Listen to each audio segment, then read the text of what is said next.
getting rocks thrown up into the radiator. Radiator is pretty light, and rock will go right through it and take you out of the race. Figure if you're behind another 185, 200 horsepower super bike that throws a rock back, it's like a bullet. So we need something that's going to hold up. Like a lot of these teams, you use a radiator guard to protect the radiator. Absolutely, yeah. Especially places like Daytona, places like here that has a lot of speed and a lot of debris. You got to be really careful to keep the stones out. My favorite example is turn 1 at Infineon, where everybody runs off into the gravel a little bit. A little bit, and a big acceleration zone, a lot of rear wheel spin. You eat a lot of. It's a debris factor. Yeah, for sure. So I was looking under there. You've got 2 radiators. We have an oil cooler and a radiator.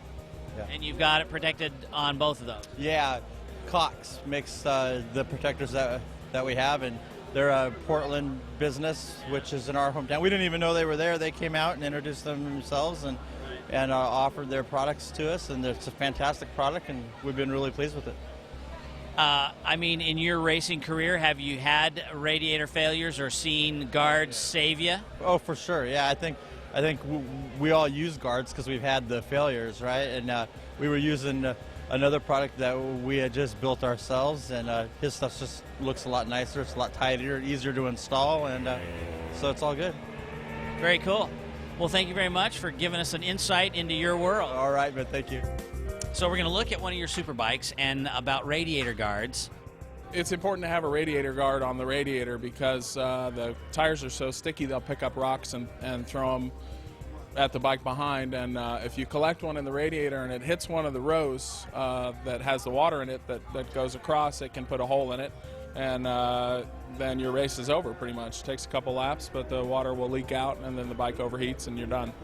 So we use a radiator guard or a screen that goes in front of the radiator, and it slows the rock down, hopefully enough that it doesn't damage the radiator. And we've used a variety of aluminum mesh, stainless mesh. We've used all different kinds of things, but the guard that we have now is it's a perforated titanium, so it is lightweight and it does a really good job of stopping the rocks. It took some big hits at Daytona where there's big rocks and a lot of speed, and stopped everything. We didn't really have any problems there. So it's made by Cox radiator screens, and it's got a nice shroud around the outside so it doesn't rub on the radiator and it doesn't do any other kind of damage. And it's easy to install. It takes probably about 15 minutes to put one on, and it would be a good addition to a street bike as well because you can get the same thing on the street. So now that's held on by these little black doodads right here. Is that like a zip tie or something? So what you do is you just take the screen, and you need to have access to the back side of the radiator. So sometimes you have to take the radiator off.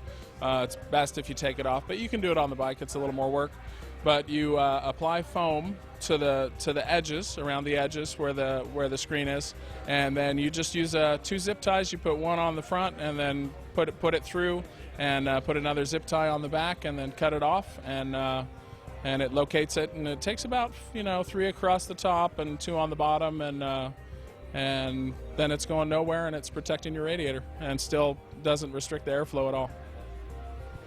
All right. Well, thanks for the scoop. Yeah, you bet. It's a good product, and some people give you things and you're like, but this one actually really does something for us. It helps out a lot. So we appreciate the product.